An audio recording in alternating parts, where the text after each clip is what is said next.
What's going on, Bulls Nation? Welcome into the CHGO Bulls Podcast, presented by DraftKings Sportsbook, America's top-rated sportsbook. Download their app and be sure to use that promo code CHGO when you sign up.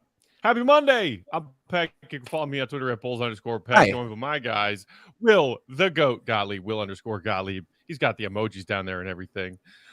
Big Dave Watson, bow, BAWL Sports, and our pal and producer, Lawrence Benedetto. What up, Law? Yeah, the guy who meant to remove himself from the screen but is still here. So have a good show, guys. Always there. Always there. No person is loved by that camera more than our producer, Lawrence. How we doing, gentlemen? How's the weekend? More than Lawrence either. I feel like I haven't seen you guys in so long. It's been a minute. These off-season long weekends, I'm going to be honest, I don't hate them. I do not hate them. You got a haircut, Will? I did, yeah. Not thrilled about it, to be quite honest, but I had to go to DC this weekend for my brother's graduation. Nice. And it was starting to look bad, so I needed to clean it up. And not my favorite haircut, but it did needed to be done. Right on, man. Speaking of which, Dave, didn't you also go to a family graduation this weekend? Yeah, I went to my nephew's graduation in Atlanta at Morehouse. Shout out to him. Shout out. Incredibly smart person. Phi Beta Kappa. What do you get? Degree in computer science and something else. Magna cum laude. Like he's silly smart. That's what I like to say. He's awesome, but really awesome individual, man. That's my guy. I love him dearly. Had a great time. Had to sit in the sun and sweat, but it was all good. It was worth it. It was down there just for a day. Finally met up with somebody I talk about on this podcast a lot. His name is Drake from According to Sources. He's been a friend of mine for years. We had never met. We finally got a chance to meet, chop it up. So that was fun to see that. I had a guy call me, stop me in my tracks because he thought I was Jerome Bettis. And that was cool. And I was like, it's a white guy stopping you because I'm looking like, dude, when did Jerome Bettis grow hair? Like, when did that happen? I was gonna say, like, come on, man. To my memory, Bettis never had hair that gorgeous. Yeah, I was like, come on, dog. When did he do that? But if you're gonna be compared to someone being like a Hall of Fame NFL player, probably not the worst, but still, still pretty far off. If they're big, black, and have hair, or maybe not have hair, I've been called them. Yeah. But Dave, that does not surprise me. But shout out though, like shout out to all the graduates in Morehouse. It was an incredible time, honestly. It was very inspirational, man, and it's just great to see, all those kids doing those kind of things. Shout out to both of your family members for proving their intelligence to not only their families but everyone in the universe. Right. Yes. I did not have any family graduations this weekend. But it was still a good one. I sat on my couch and watched a lot of basketball, so it was fantastic. We'll get to the East and West Conference Finals on the back end of today's show. 2 teams down in 0-3 holes, that being the maybe marquee matchup the NBA wanted of Celtics and Lakers, both trailing 3-0 to the Nuggets and Heat, respectively. Wow. I don't know if anybody thought that this would be where these series stood 3 games in with Nuggets-Lakers Game 4 on deck later tonight. But the first thing we wanted to dive into today was a little bit more talk from what was going on at the NBA Combine here in Chicago last week. Will, you were there. Our pal Sean Hyken was there, who was with us in studio for one of our shows last week. But the thing that we wanted to talk about was this little tidbit in Sam Smith's latest mailbag column that's up on Bulls.com as of this morning, talking about what he was hearing at the Combine. And Will, I would love for you to weigh in on this and offer anything that you may have heard to sort of corroborate this. But there was apparently a lot of talk from media and league executives alike about the Bulls front office maybe getting ready to actually blow this up, or some pieces of this up, and move on from the Bulls' Big Three. It was in my with so far, which is that the back. They're just going to run it back. The quote from Sam. Thank you, Lawrence. I do believe there will be significant changes this summer, or at least they will seriously be trying. I was at the draft combine this week and heard from an insider. He believes the Bulls are done with this big three. Will, weigh in here. What are your thoughts on this? Well, I think it's interesting because after the season, during the exit interviews, the sentiment coming out of that was like, there's not going to be a rebuild. We have to look at all angles, but we're confident in our group.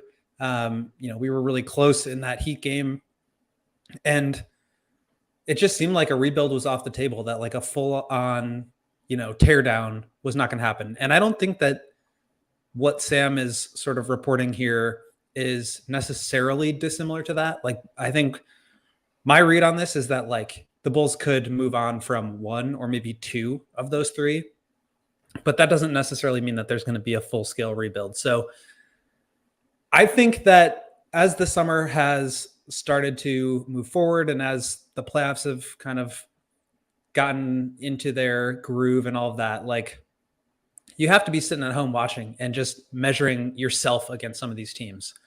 As much as we, if I'm AK saying to myself, like, as much as we feel good about the finish of the season, like, are we actually capable of competing with even this Heat team that we were up against with 5 minutes left in the play-in game? Are we capable of beating this Bucks team or this Knicks team? Like, where are we? How do we stack up with some of these other teams?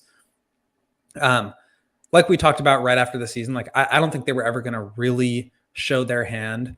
But as I think, and Casey Johnson was talking about this on the Bulls Talk podcast a couple of days ago too, like as the summer has sort of waned on, you get a little bit of separation from it. You start to look at the bigger picture and really stack yourself up against some of these teams. And I think that openness to maybe make some changes is a good thing. But one, none of this guarantees anything. And two, some of it is just out of their hands with Vooch and his decision to either stay or go. So a lot could change still. But for me, like the big takeaway is that they're potentially open to making some moves, whether it's one or two of the big three.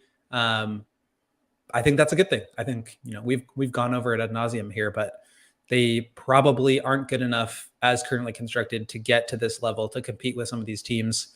The ones that are left, sure, but even the ones that have already been bounced from the playoffs, like it's probably time to make some changes. And I'm glad they're starting to open up to that idea.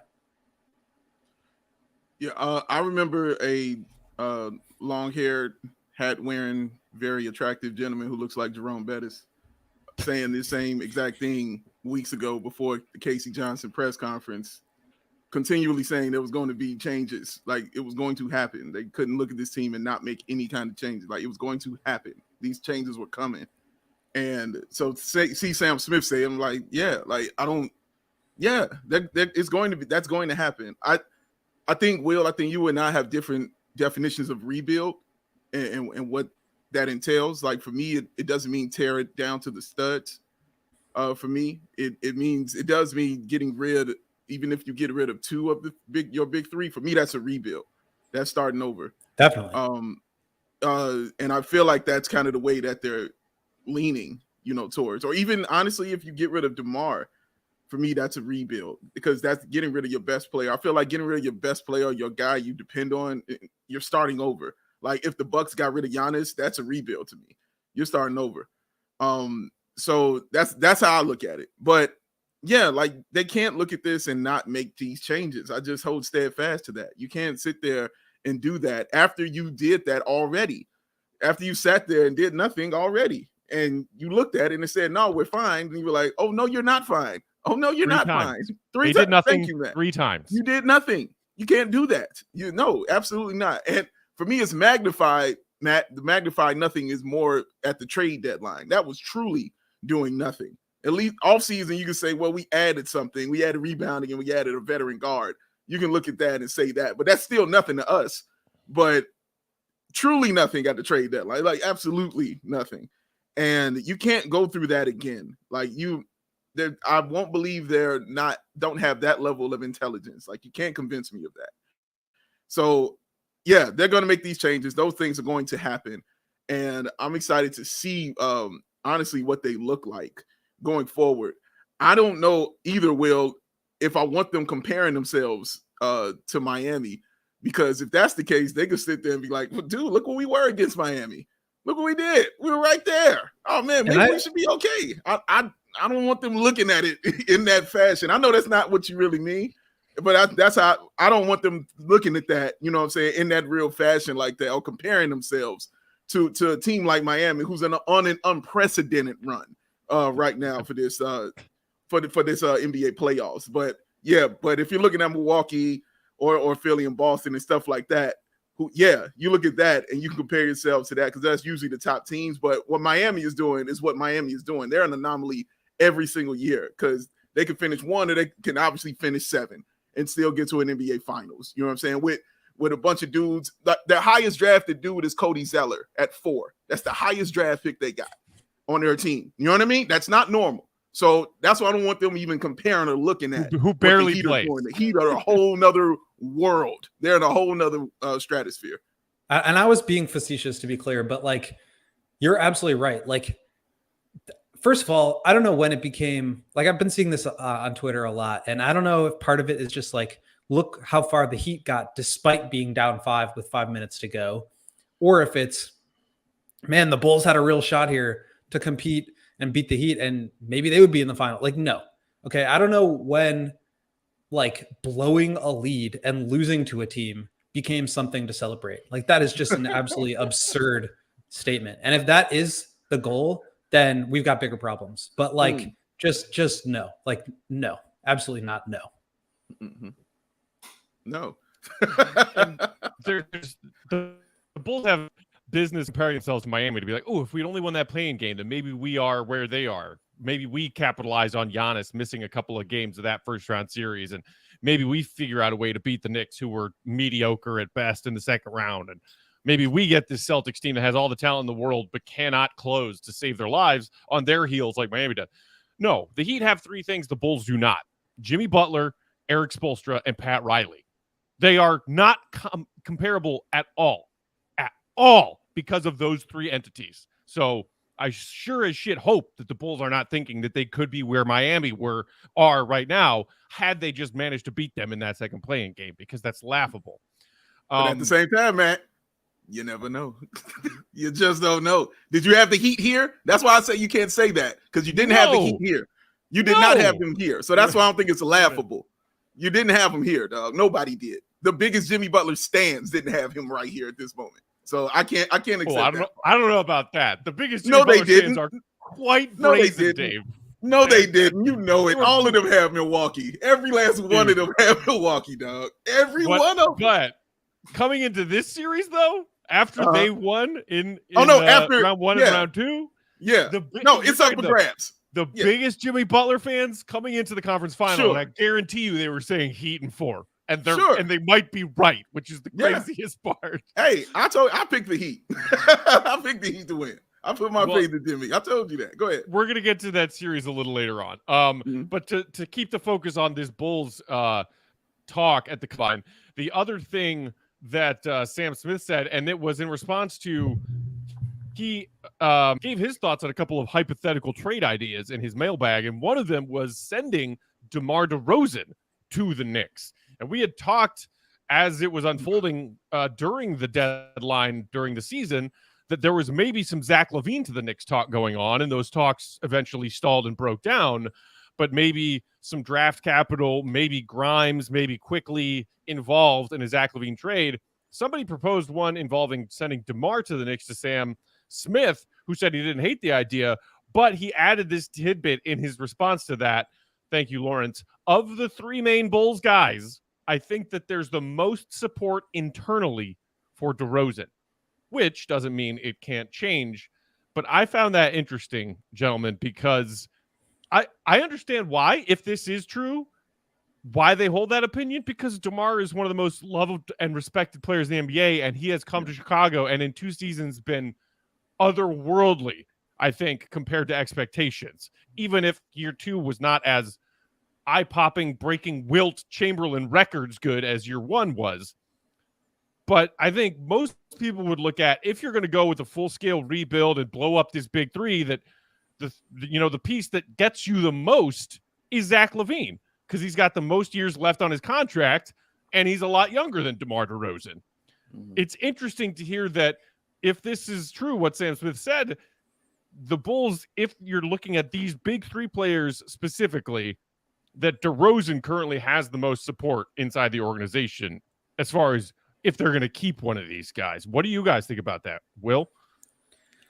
I think it's interesting. Part of it has to do, like you said, with the trade value, where Zach's got the 4 more years, obviously the giant number on the contract, but this is going to be with the way that the new collective bargaining agreement works. This is going to be the last time that teams can really aggregate big salary in a trade for a max contract caliber guy. So if there are teams out there that want to get ahead of this new CBA, which will make it very difficult to trade for that third or second star, this is the time to do it. So I do think there's going to be a market for guys like Zach and also DeMar. Mm-hmm. But, DeMar, obviously a little bit older, the cheaper contract. If you're the Bulls, I think you have to ask yourselves 2 questions. One, do you want to be the ones that give DeMar his next contract? Do you want to pay him through his age 35, 36, 37 season?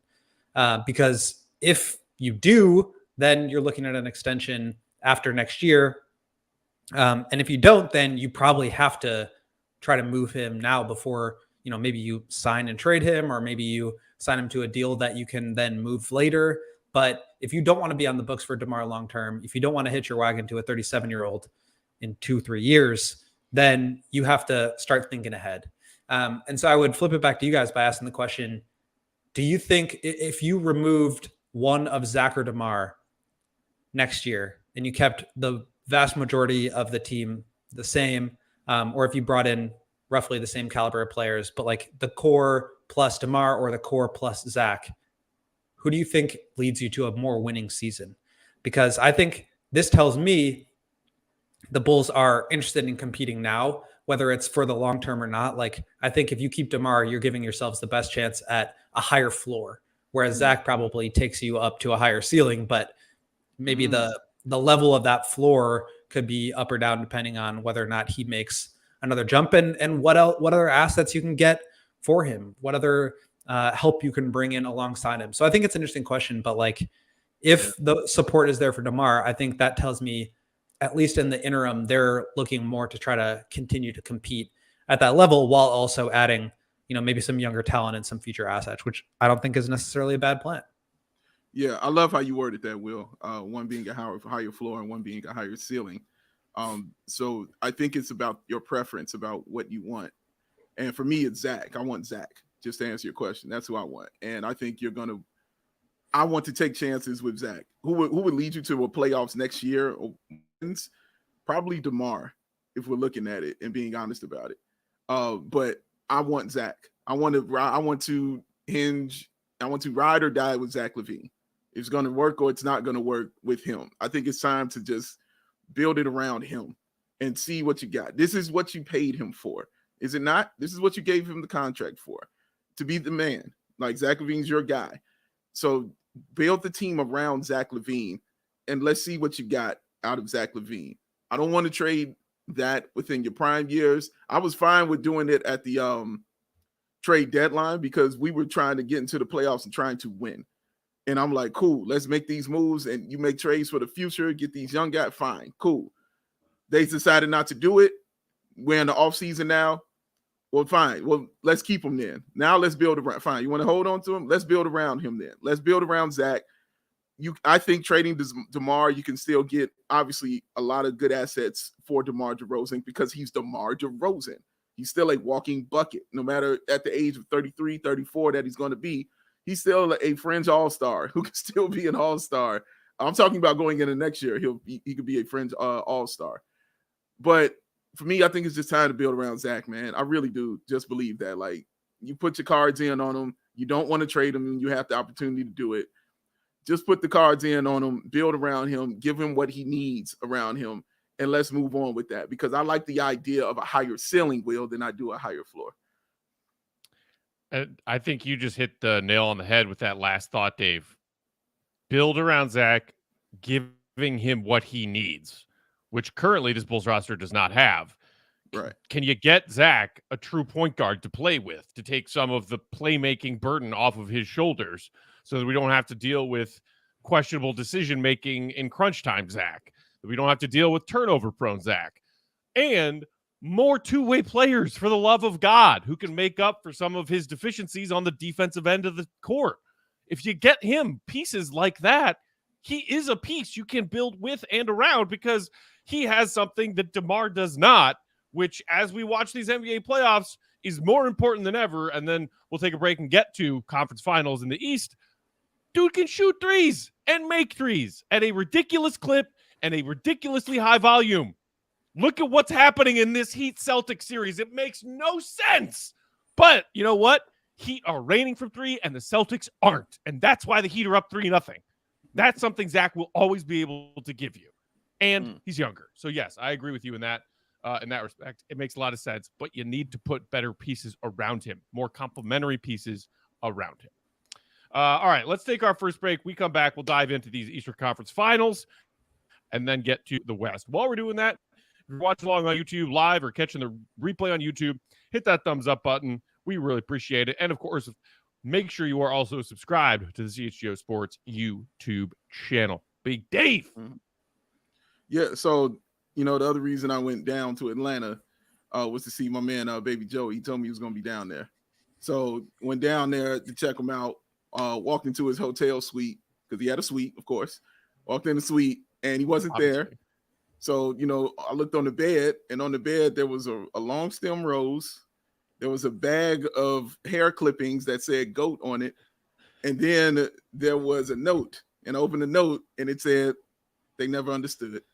That's all it said, was they never understood. Baby Joey doing it once again, because he don't get it, y'all. He don't understand why. He don't get why you got to pay so much money for these sunglasses. Why? You can pay less money to a cool company and still look amazing, y'all. Get it at an affordable price. We're talking about Shady Rays, of course, that independent sunglasses company that offers that world-class product. It's just as good as any expensive pair that you have ever put on your wonderful face. Those durable frames. Look at them. Look at them. Those extremely clear optics for your outdoor, and as Matt Peck and Will prove, your indoor adventiones. It's not a word. And that's not all. They got the Matt Peck lost and broken replacements plan. So say that hat goes flying or them glasses go flying because he put some money on something and the parlay did not hit and he's upset. But he will get them glasses back because all he has to do is send those in. Shady Rays will understand and send them back to him a brand new pair. Or let's say you just don't like the style you got because you looked at GOAT when he has his on and you said, man, I can look like that. And then you realize quickly that you cannot. And so then you sent those glasses back and you get you your own style. They will send that to you as long as you do it within 30 days. You'll get yourself a brand new, different kind of pair of Shady Rays. No risk when you shop, and their teams always have your back. So exclusively for the listeners out there, Shady Rays is giving away their best deal of the season. Go to shadyrays.com. Use the code CHGO. 50% off is what you're going to get on 2+ pairs of premium polarized shades. Try it for yourself. The shades that are rated 5 stars by over 250,000 people putting them on their face, y'all. Because it's Shady Rays, where those rays are oh so damn shady. It's super hot in Atlanta.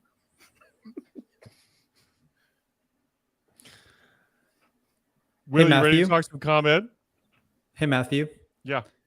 Did you know that the ComEd Energy Efficiency Program is committed to helping families and businesses in the communities they serve, helping manage energy usage and lower energy bills now and into the future? I did know that, GOAT.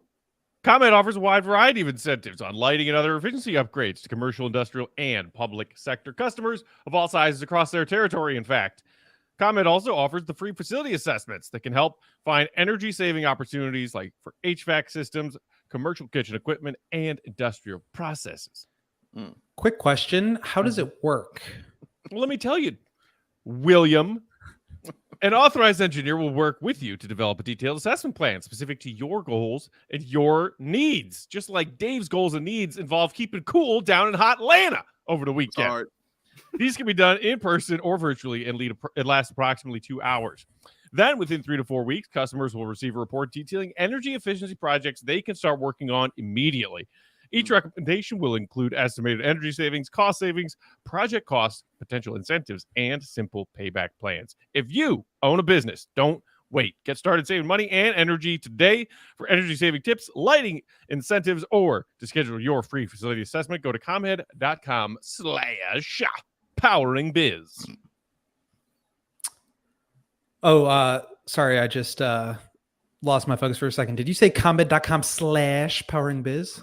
That's right. Go ComEd.com/poweringbiz, B-I-Z-biz. Schedule your appointment today.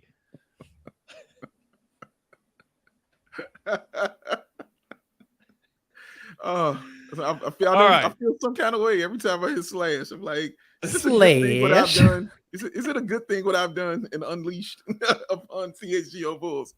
I hope so. It makes me laugh. Of course it is. Of course it is. By the way, in case you didn't see it and you're watching along on YouTube, there's a poll up or which player you'd rather keep and build around if you're the Bulls, Zach LaVine or DeMar DeRozan. So cast your vote on that. We'll see what the results end up being. Meanwhile, let's talk conference finales. Oh my goodness. We're starting in the East. It's a great bridge from our talk about the Bulls comparing themselves to the Heat and how that's ridiculous. The Heat win game 3, 128-102, and now lead the series 3-0. Gentlemen, I don't know if either of you have a concrete answer or multiple answers or hypotheses to this question, but here's this question. What the hell has gone wrong with Boston? Yeah, let me go first, Will. Let me go first because I didn't get to see the game. I was on a flight back.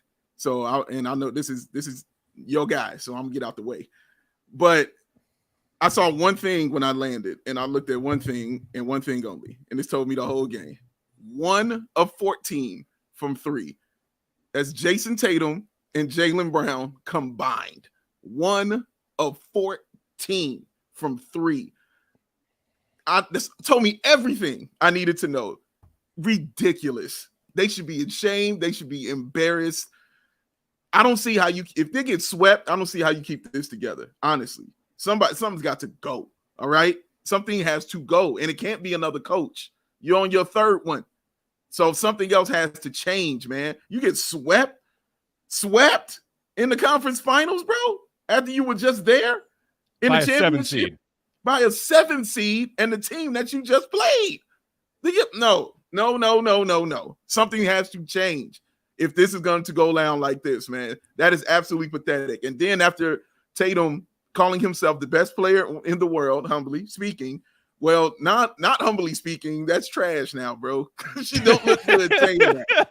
That's trash now, dog. You can't say that stuff and then go 1 of 7 or 0 of 7. Pathetic performance by them and their whole team. Everything I've read said that they quit. You all can tell me if that's true or not. But yeah, man, that's just sad. They're going out sad, Will. They are. Part of me feels like they're quitting. Part of me feels like they're just getting like beaten into the ground, and it's like an emotional destruction. It's like this whole series reminds me of Game 7 of the Sixers Celtics series, where Tatum was just like, he lit them up for 51 and they were up 30, and it was just like over in the first 2 minutes of the third quarter. Like this whole series feels like that, because you're right. I mean, part of it is the shooting. The Celtics can't make a 3, and they have gone, as I've said before, like the complete opposite end of the spectrum than the Bulls in terms of 3-point shooting, where they're overly reliant and they do it in lieu of getting to the rim. And you've seen that in Jason Tatum's fourth quarter numbers, right? Like he hasn't scored a field goal in like 2 games because he just stops going to the rim. Like he got a couple free throws on drives, but like if you're just settling for 3s, and again, this is me talking, like I want to see a lot of 3s, but if you're not getting into any offense that generates good 3s, you're just throwing the ball up there.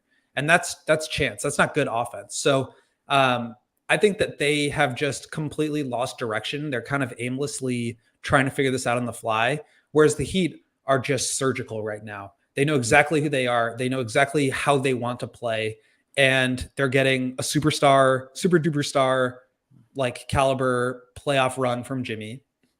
But everybody else, man, like Duncan Robinson, Gabe Vincent, Caleb Martin, all these guys are just like stepping up and putting their foot on the gas pedal and not letting the Celtics have any breathing room. They're not giving them a chance to get back in the game. They're not giving them a chance to correct any of their mistakes, because it's just like Celtics miss, Kyle Lowry up the floor, shovel past the Gabe Vincent 3, and then timeout. And then the Celtics come in and they miss on an ATO, and the Heat come down and they get a layup in transition. And it's just like all these plays are accumulating, and it's just like it's taken it out of the Celtics.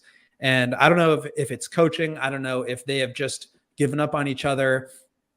The defense is not what it was last year, which I think really made them the elite team that they were, because of how well they were defending, and the fact that like you couldn't get to the rim against them because they had Robert Williams like just playing free safety and defending in space. I think they're giving up on screens way too easily. Like we talk about the ability to switch 1 through 5 being a real weapon. Like Jimmy's just saying, all right, Derek White, come here. And then they bring his guy up, set a screen, and they just like give him the matchup that he wants. Like they're not even trying to double him. They're not even trying to avoid getting the switch. And it just seems like they've completely rolled over. And I think it starts with Joe Mazzulla and Jason Tatum. Jaylen Brown had a terrible last game.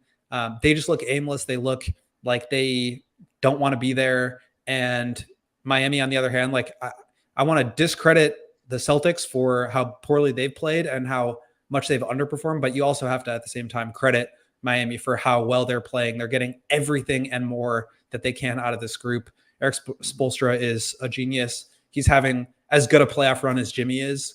They're playing out of their minds, and especially with the talent deficit. Like we were talking about this Heat team against the Bulls in the play-in game, talking about like this Heat team is not good. Like the Bulls can beat them because this Heat team is just not good. And they are just proving everybody wrong. Jimmy is playing out of his mind. All these other guys are just finding a way to chip in.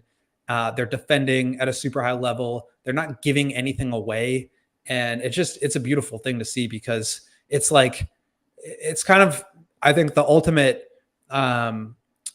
like respect to the idea of parity in the league, right? Like Adam Silver has stressed getting parity. That's like, avoiding going to the bottom. That's the whole thing about the play-in tournament. And the Heat are playing above the sum of their parts. They are giving, obviously, teams, a reason to believe that they can compete too. But at the same time, you watch them, and it's just like improbable the way that they keep doing this, and they keep beating teams down. It's really something. I think that's the biggest element of how we've gotten here, Will, is, as you were talking about, playing better than the sum of their parts. People talk about room for error. We talked this season about how the Bulls, as a roster, had very little room for error. The Heat, as a talent on paper roster, also have very little room for error. So you know what they do? They don't make any errors. They don't give their opponents anything easy. They are elite defensively. And you talked about Boston just chucking up bad threes as opposed to generating good threes through the flow of an offense. That's Spo, and that's the Heat defense, which, they dealt with maybe losing, quote unquote, Tyler Hero in that first round series against Milwaukee. Without Tyler Hero on the floor, the Heat defense went from being pretty damn good to freaking unbeatable, because you can't pick on that element of a 5-man defense anymore when Hero's not on the floor. They are seizing opportunities to pick at, like you said, Derek White. And we joked about how the Heat's half-court offense was a freaking skunk all season, and it was, by and large. But you know what they don't do? They don't create careless turnovers. They maximize every possession by either Jimmy Butler being an incredible isolation scorer, or simple things like just Bam Adebayo getting into some sort of off-ball motion that then creates an open look for three from some of these guys you mentioned, whether it's Strus or Gabe Vincent or Caleb Martin or whoever, Duncan Robinson, knocking down shots. Their role guys are shooting hot, and they're playing elite defense. They are playing as a team with little room for error, making no errors, where the Celtics, with all the talent in the world, are like, oh, well, we've got a lot of room for error, and are making a bunch of errors. Jason Tatum leads all NBA playoff players in turnovers committed up to this point. No one has turned the ball over more than Jason Tatum. And as you pointed out, he and Jaylen Brown is cold. The entire Celtics are ice cold. So in game 3, Miami was 19 of 35 from behind the three-point line. 54%. 54%. And I sat there after game 1 and was like, that's not happening. That's not happening again after Miami was lights out for 3 in game 1. Well, it happened again. The Celtics, 11 of 42, 26%. For the series, you ready for this? For the series through 3 games, the Heat, 44 of 92, a.k.a. 47.8% from 3. Celtics, 31 of 106, a.k.a. 29%. Celtics are committing unforced errors. The Heat defense is locking the Celtics offense up, and the Heat are on a hot streak with their shooters.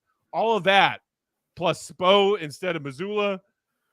I have now finally understood how we've gotten here, because I was sitting there shaking my head through the first 3 games of this series saying, how did we get here? But yeah, and that's exactly what I'm talking about when I say, like, the Celtics are just leaving so much on the table. Like, they're not doubling Jimmy, and when they do, their rotations aren't good enough to cut off or get out to contest against any of these shooters that are just out of their minds right now. They're not putting any pressure on the rim. They're not like making the defense work at all to try to get good shots. They're just like throwing the ball up. They're letting Jimmy get to the right side baseline literally whenever he wants. They're letting him pick his matchups. He just walks right to his spot, and it's either a fadeaway jumper or help comes and he dishes it out. Like, he can do whatever he wants out there. It's like they're just playing dummy defense. And for a team that's as talented as they are, I think you're exactly right, Matt. Like, and we've said this the whole time, like, they just play with their food because they feel like they can. They feel like they have time to get it back, and they just don't. Like, they're just not executing at even a remotely close enough level to be able to get back into the series, to be able to get back into any of these games. And it just doesn't look like they want to. So again, credit to Miami for just taking advantage of every single opportunity, for creating opportunities for themselves, for playing so far above the sum of their parts. But man, Boston just looks terrible. But at the same time, like, you look at the path that the Heat have gone through, it's like this Knicks team was really good. They're not like a great team, but they just wiped the floor with them, and they weren't even shooting well in that series. They beat up on the Bucks, who obviously were missing Giannis for part of it, but like, that Bucks team was supposed to be really good. They were the first seed in the East for a reason. They're the NBA champions of 2 years ago. Like, the Heat have just been on a tear. And I think it's really cool because, oftentimes what's great about the NBA is like the best team wins. That's why you have dynasties, right? Like, that's why the Warriors went to 5 or however many straight finals. That's why the Bulls won 6 straight. Like, the best teams, because you have to do it over and over again, it's really hard to mess up. Like, because of how good you are, you're able to overcome mistakes. And this team is just like, it's like a playoff run in baseball, or like a March Madness run, where it's just like this team has gotten hot at the right time and they're putting it together. But on top of that, it's not just like the variance of a 1-game playoff game. They're doing it. They're just, everything is clicking at the right time. The coaching is there.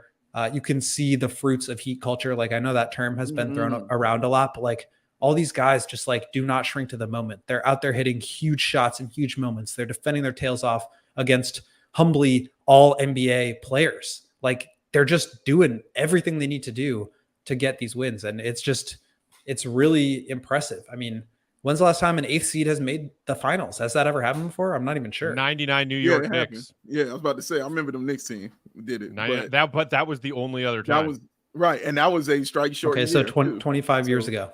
That was a strike short year. Yeah, also. and a lockout shortened season. Yeah, so that was the difference. Is that? But this, it's completely impressive. Another thing, like when they played Milwaukee, like they beat them. Like they beat Milwaukee. When they played the Knicks, they beat those Knicks. Watching Boston, the difference with this, because I can literally look at those other 2 teams and point to things on their team and say, you know what, this one, right, this one, this. Giannis not healthy. You know what I'm saying? Randall shrinking in moments. I can point to that stuff. Brunson playing the entire game. I can look at those kind of things and point to that. You know what I'm saying? And add to that. Boston is fully healthy. Boston got everybody. All right? They got everyone there. They are a top 3 team in the East and have been that for years. They have it all. They don't mean the point guard, every position filled. Malcolm Brogdon coming in off your bench. You know what I mean? They have all of it.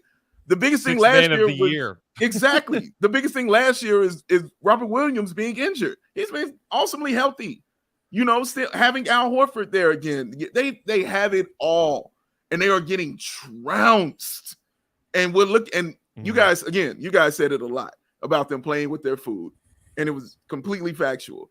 You saw that. I thought you saw that more in game 2 than in any other game this series, because when they made that run in game 2 and they went up like 15 or 17 on them, you saw them just pull off the gas. You saw it. They were like, all right, cool. Done job. We're moving on to game 3, right? Heat don't play that way. Heat play everything matters to them.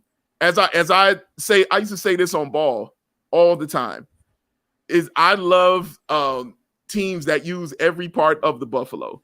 And what I meant by that is when you go out hunting and you kill something and you bring it back, you use everything on that you've killed for something.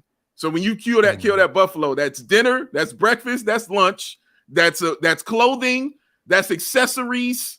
You know what I'm saying? That's something you lay on the ground to sleep on. You know, that's something you build in your house, and you're using every single part of what you killed. You know what I'm saying? Because you know how valuable it is. That is what the Heat do. The Heat use every single part of the buffalo, dog. They out there, all of it matters. Every timeout matters. Every step they take, every possession, every three, everything means something to them. Everything matters, man. And I love that about them, bro. And shout out to Spo and Patrick Riley for what they're doing, man. Because it's incredible. It's incredible. Look, we'll take our next break here in a minute and then move on to the West. But you just brought up something that I wanted to bring up, Dave, which is, and I know this is not going to be popular on a Bulls podcast, but Jerry Krause was not wrong when he said players alone don't win championships, organizations do. And I know MJ hated that, and I know a lot of Bulls fans have nothing but hate for Jerry Krause, even though I think that's misguided. May he rest in peace. But Eric Spoelstra is the best coach in the NBA right now, and it's by a country mile. Patrick Riley, who I hate and have always hated as a Bulls fan, is the best executive in the NBA right now, and by a country mile. And look where they are.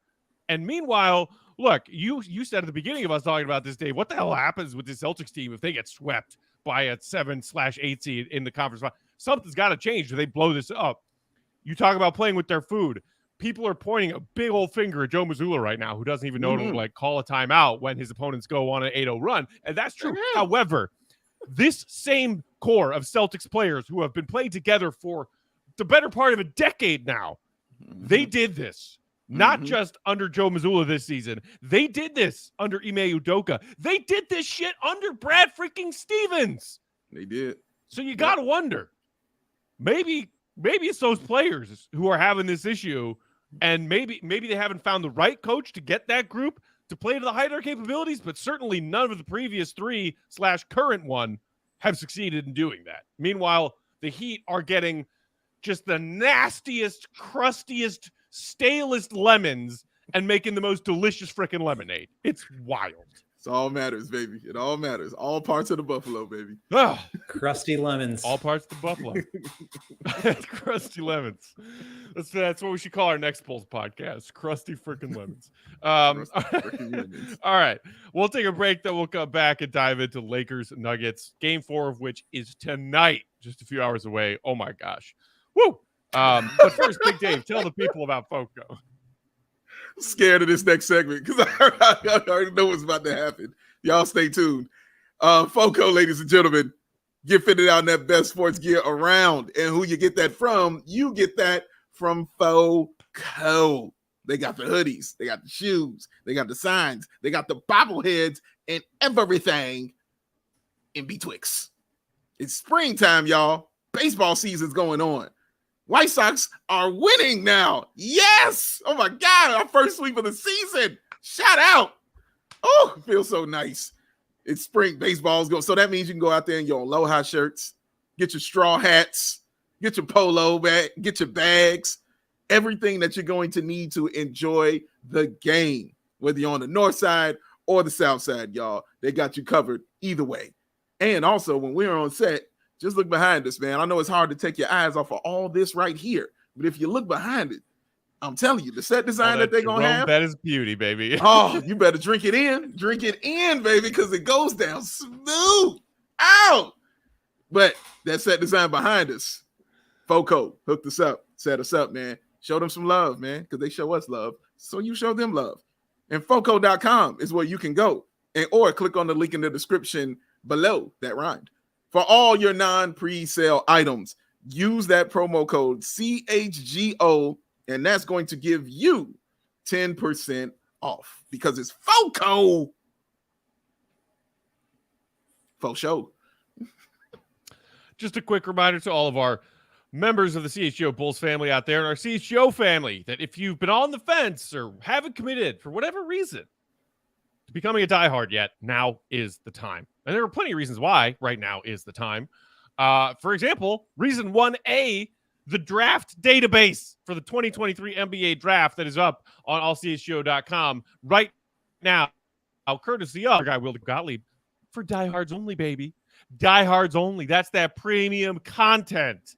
That, man, I've been just sitting an hour here, an hour there, looking through all of that stuff that you have built in that draft database, Will, and it is, no joke, incredible stuff. Phenomenal. Y'all out there in Bulls Nation, we're talking about all the ways in which the Bulls might get themselves back into the 23 draft. I think it's a pretty good chance that they do. Somehow, some way, the Bulls are going to have a pick. I firmly believe that. I'm speaking it into existence. So get ready.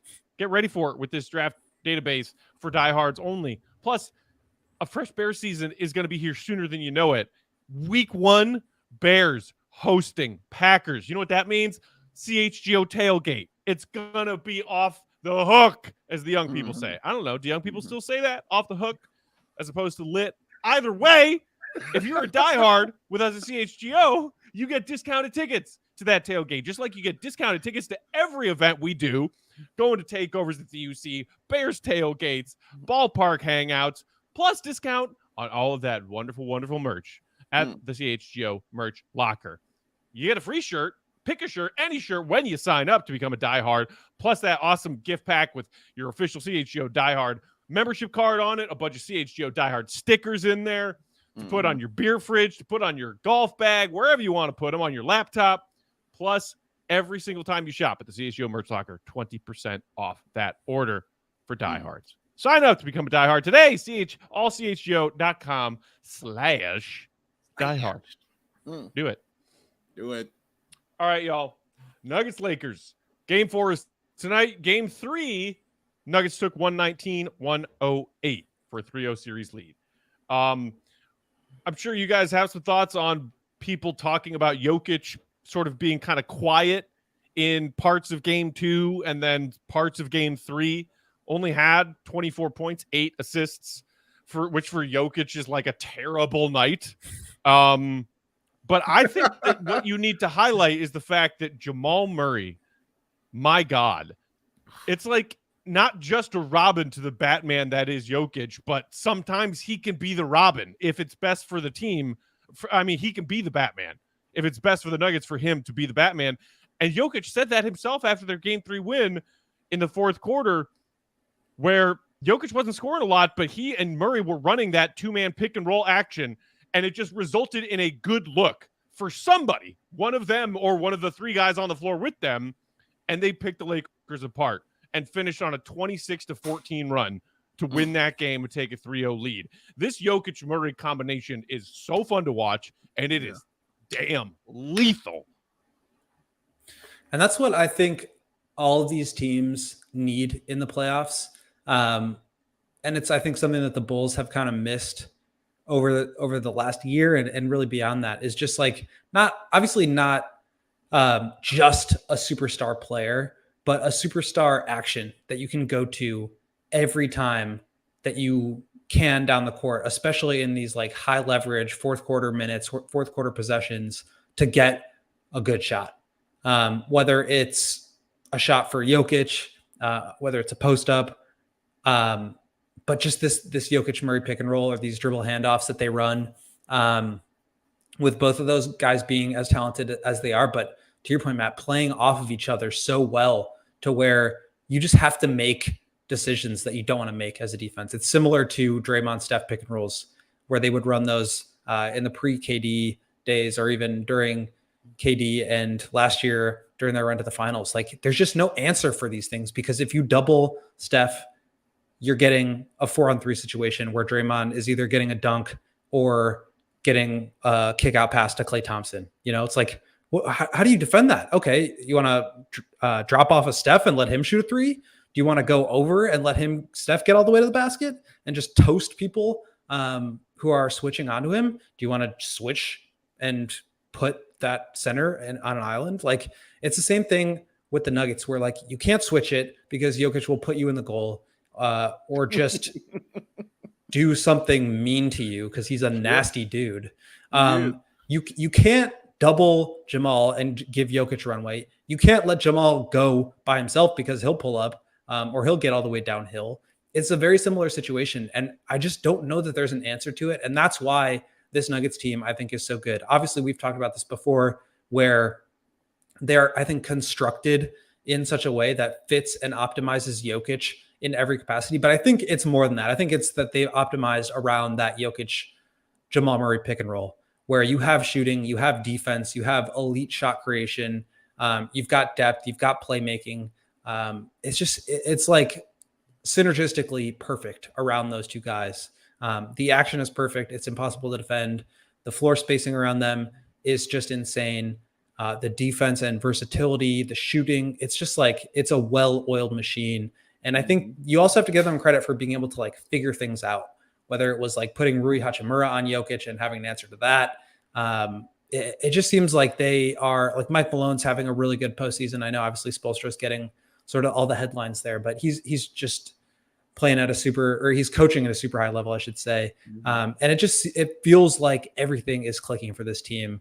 And, you know, I don't know if we want to get into like a potential finals with Heat Nuggets at this point, but I'll just say this without making any predictions. Like, I don't think the Heat have faced anything that is clicking at as high a level as the Jokic Murray pick and roll. And I'm not saying they can't find an answer to that, but it strikes me as something that will be very difficult. Whereas the Heat, basically what they've done is give Jimmy the ball, and nobody's decided to double team him for like whatever reason.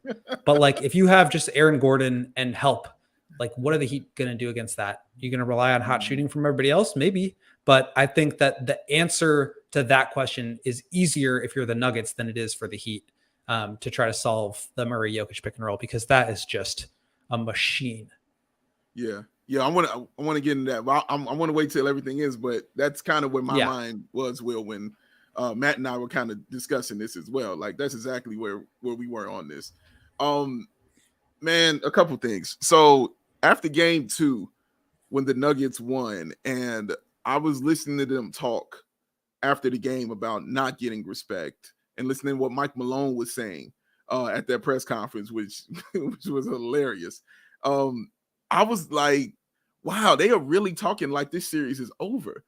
They're talking like this is done. And I was like, is that a good thing to be talking like this when you're 2-0? Like, it sounded, I was like, wow, that's not something I would ever recommend a team, because I'm not for giving other team bulletin board material. But they were talking like they knew something. That's how they were speaking. Like, dude, like we it, all right. And they came out in that game 3, and I mean, the Lakers, they wouldn't let the Lakers do Lakers stuff. You know, like the Lakers, when they get to the line, the Lakers were getting bailed out. You talked about the Heat, Will, just getting that hot shooting, or the Lakers were getting that stuff from dudes like Lonnie Walker. You know what I'm saying? Like, Austin Reeves was having, you know, a solid play, and it's just doing these amazing things at amazing times in the playoffs, which Austin we see Reeves every might year. Be their best player right now. Right. It's crazy. We see that though. We see that every year. That kind of thing kind of happens. So, but they weren't allowing it. So when the Lakers would do those things and hit those shots and get those and ones and the flexing and all that would start, watch Denver when that stuff happens. They never change, ever. The demeanor never changes on them. They inbound the ball, run the play.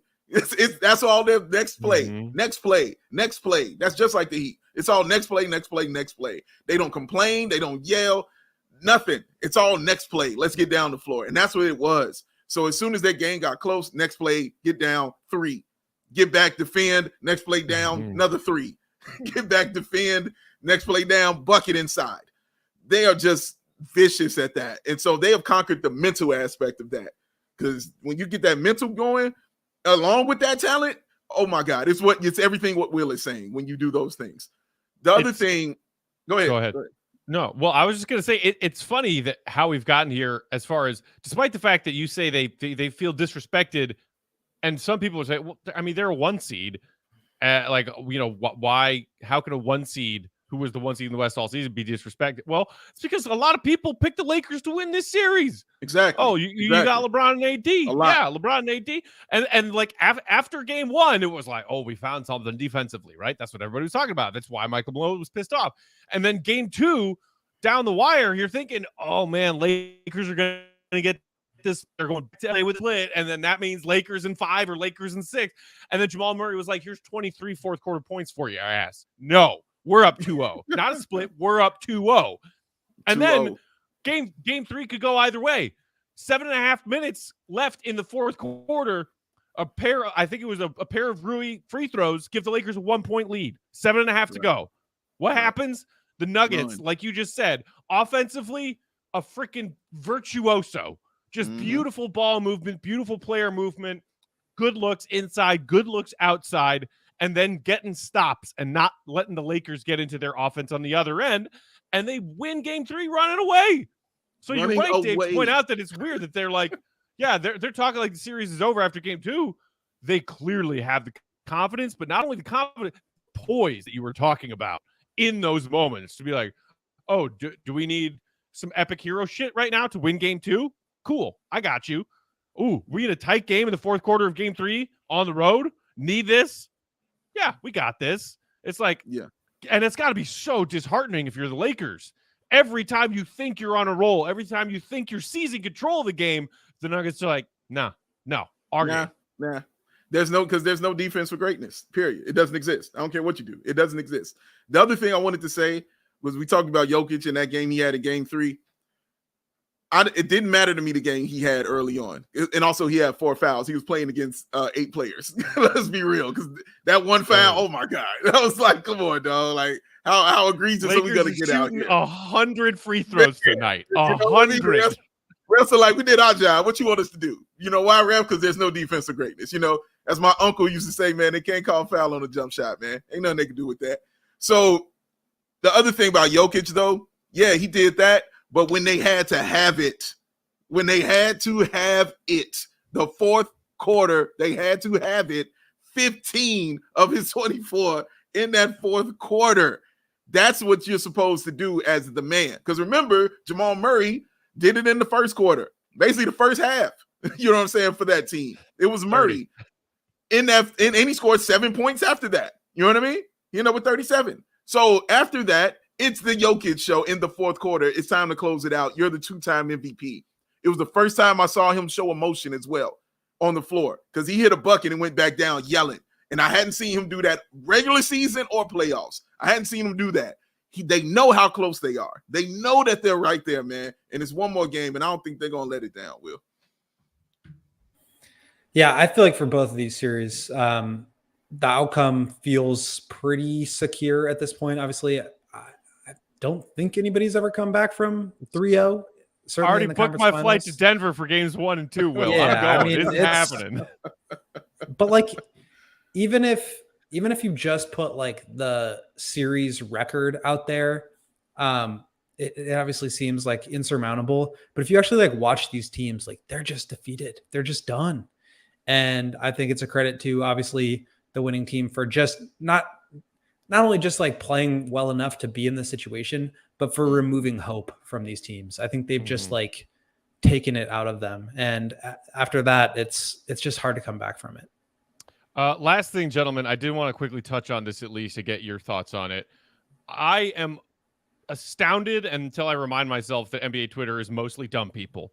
But the amount of people as the Heat and Nuggets have seized these insurmountable 3-0 leads, being like, oh no, the ratings. Won't someone please think of the ratings as far as the NBA Finals are concerned? I don't care about Boston, LA.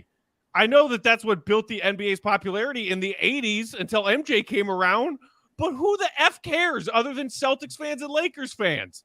If you don't want to watch the Heat and Nuggets, the team that is clearly the grittiest, grindiest, how did they get here? Oh my God, led by playoff run performance of a lifetime, Jimmy Buckets, against clearly the most talented team, then you're not an NBA fan. I don't get it. I would rather watch Heat Nuggets than Celtics Lakers at this point, and it's not particularly close. It's not close at all. Like, that's what I want to see. I want to see the 2-time MVP going up against the dude having one of the greatest playoff performances ever. Yeah, I want to see that in two incredible coaches. Yes, I want to see the best teams. And right now, the Heat and the Nuggets are the best teams. Yeah, not only that, but I think like I want to see the highest level basketball. And I think like the Celtics and Lakers could have a competitive series. I think it would be fine. There's a reason why people are talking about this. Like we got all these emails from like the NBA talking about the record number of viewers for Lakers Warriors in the second round. Every game was a new record. And it's like, I get it. But if you're talking about the finals, like what was so great about obviously it got boring after a certain period of time, but like the Warriors Cavs finals it was like the highest level of chess that you could imagine playing. And I think you're much more likely to see something up to that standard with these two teams than you would have been with Celtics Lakers, because those two teams just have big flaws and they fumble the bag and they just aren't as good, plain and simple. So I'm excited about this.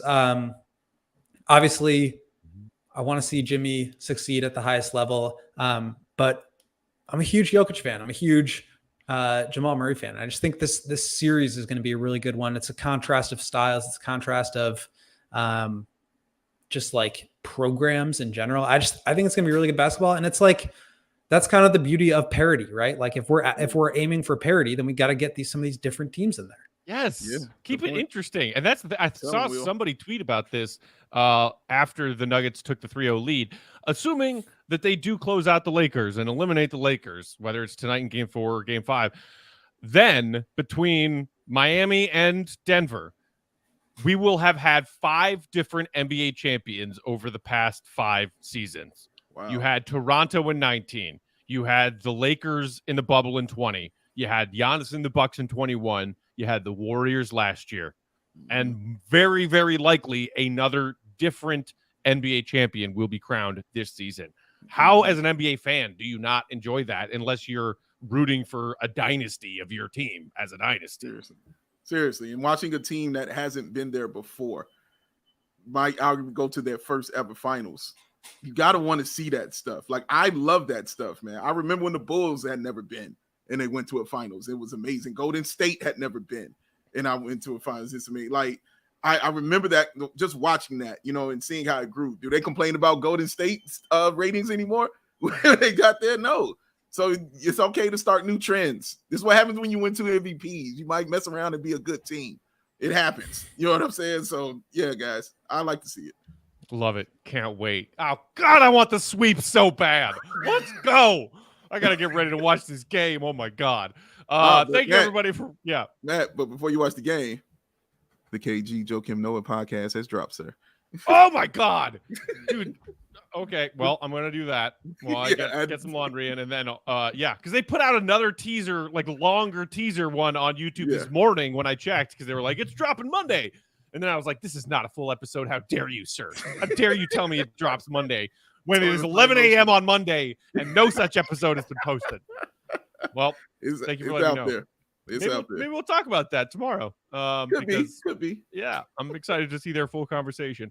Thank you for watching. Hit that thumbs up button before you head out. If you're watching on YouTube, we appreciate it. Make sure you subscribe to CHGO Sports YouTube channel. Sign up to be a diehard to get that draft database access from the one and only Will Gottlieb, who you should follow on Twitter at Will_Gottlieb. Big Dave is at BAWL Sports. I'm Bulls_Pack. We are CHGO_Bulls. Shout out and thanks to our friend and our producer, Lawrence on the controls. Pleasure as always, Law. Hey, there he is. So, wearing the Joe Keem shirt. I love Krusty Lemons LLC. Krusty Lemons LLC. We will talk to you tomorrow when we will be back in studio, 4 p.m. Chicago, Central Time. Enjoy Nuggets Lakers game 4. We'll talk about that and some more stuff on tomorrow's show. Until then, see Red, be good. Peace.